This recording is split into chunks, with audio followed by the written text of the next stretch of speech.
The morning began like any other in Oak Ridge Estates, our supposedly perfect suburban enclave. I was perched on the front porch, sipping my coffee, keeping an eye on my son as he waited for the school bus that would arrive any minute.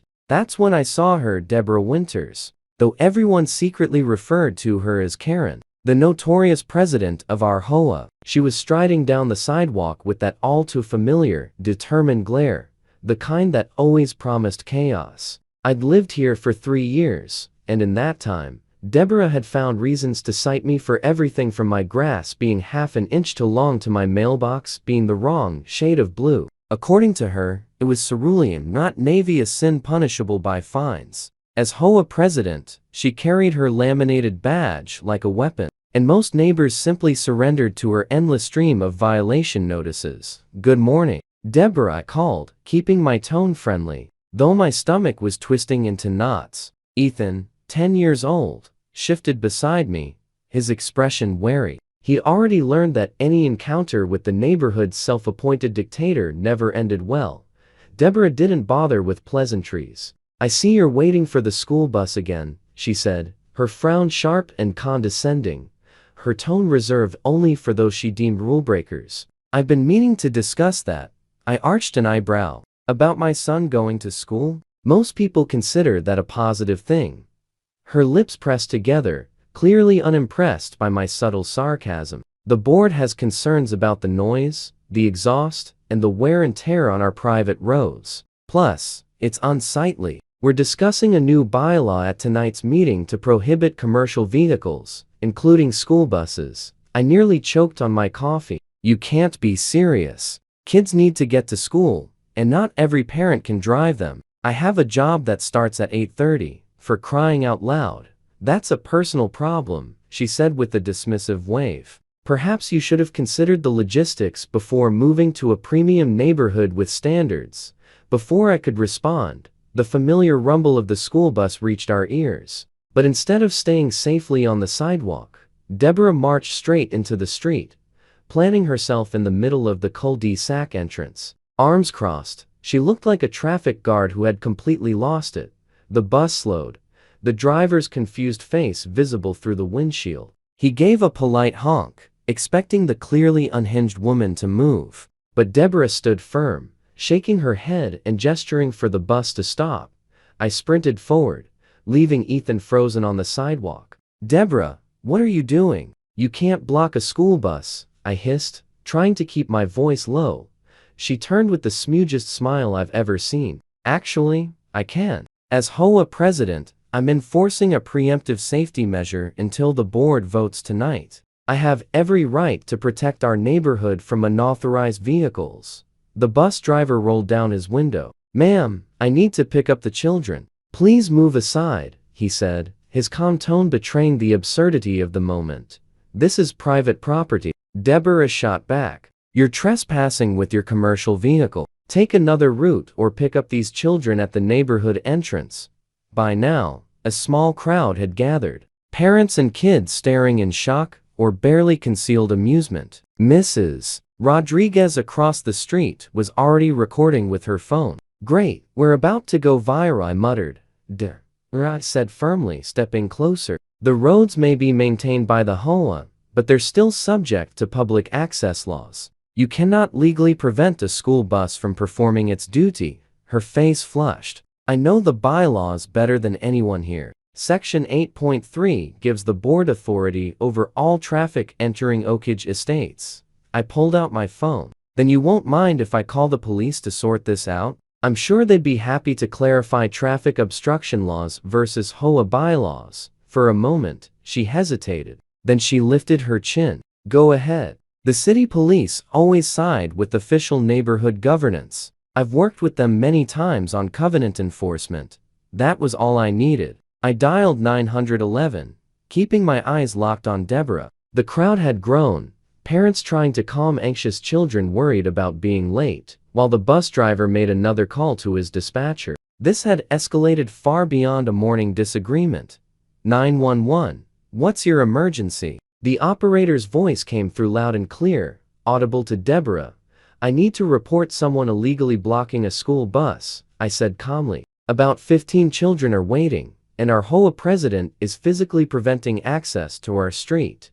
Deborah's eyes widened slightly. Perhaps she realized this wasn't just another neighborhood spat. I gave the operator our location and a full description. Officers are on their way, she heard the operator say. Please stay on the line and try to keep the situation from escalating. I turned to Deborah. The police are coming. Would you like to reconsider before this goes further? Deborah Winters didn't back down easily. She pulled out her phone. I'm calling our HOA attorney. He'll explain to the officers that I'm within my rights. The next 10 minutes were excruciating. Children fidgeted, parents checked watches and sent urgent emails. The bus driver made his second call to supervisors, and Deborah occasionally shifted to block the bus more effectively whenever the driver attempted to maneuver around her. Finally, police cruiser turned into the neighborhood, followed closely by a second. The crowd parted as two officers approached, their expressions professional,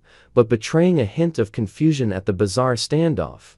What seems to be the problem here? The first officer asked, glancing between me, Deborah, and the bus driver. Before I could respond, Deborah launched into her rehearsed explanation, her voice syrupy and sweet, the tone she reserved for authority figures she wanted to impress. Officer, I'm Deborah Winters, president of the Oakage Estates Homeowners Association. I'm simply enforcing our neighborhood policies regarding commercial vehicles on our private roads. The board hasn't authorized this bus to enter our community. The officer nodded politely and then turned to the bus driver, who explained that he had driven this route for 4 years without incident until today. Then the officer looked at me. I'll keep it simple, sir. Regardless of HOA policies, it's illegal to obstruct a school bus. These children need to get to school, and Miss Winters is physically preventing that from happening. The second officer, having checked a few details on his patrol car computer, walked over to confer quietly with his partner. Then the first officer faced Deborah again.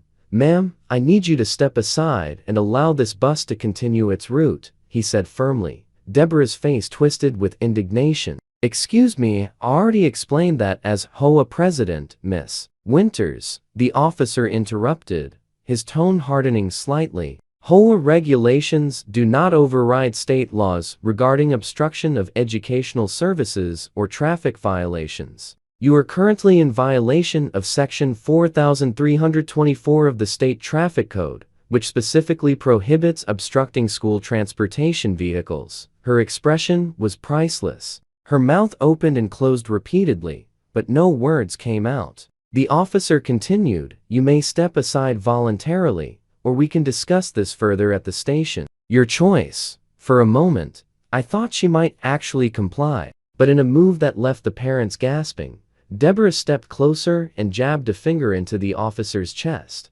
Do you know who I am? She demanded, her voice high and shrill. I personally approved the landscaping variations for your precinct captain's koi pond last year. One phone call from me, she never got to finish. With remarkable calm, the officer stepped back. Ma'am, please put your hands behind your back. You're under arrest for obstruction of an educational service vehicle and for assaulting a police officer. The collective gasp from the crowd was audible. Even I was stunned at how quickly things had escalated.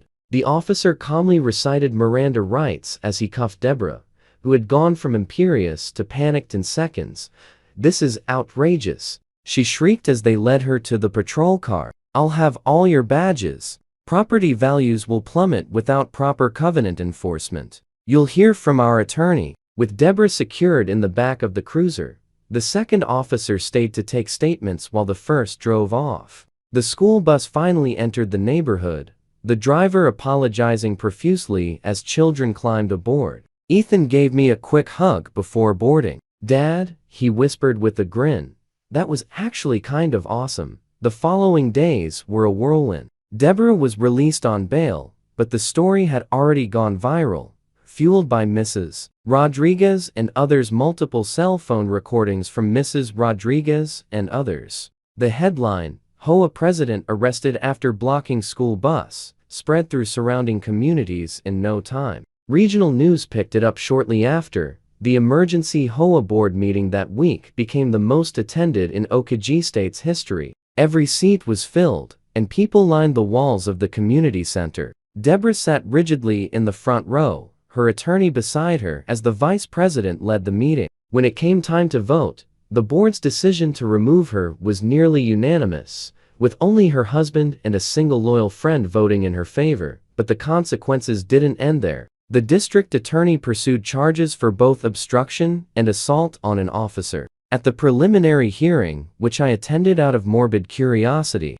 the judge was unsympathetic to Deborah's claims of merely doing her duty. A court date was set, with the judge warning that a conviction could result in up to 1 year in jail and fines of up to $5,000. The real kicker came when I learned that Deborah worked as a real estate agent specializing in exclusive communities with strict covenant enforcement. After the arrest went public, her brokerage placed her on indefinite leave, citing misalignment with company values. When the verdict arrived, Deborah was found guilty on both counts. The judge, clearly making an example, sentenced her to 30 days in jail, 2 years probation, a $3,000 fine, and 100 hours of community service, specifically directing school traffic at the local elementary school. As she was released from the courtroom, her face was a mask of disbelief, unable to comprehend that her HOA presidency didn't grant immunity from the laws everyone else followed. For once, Deborah Winters was completely speechless.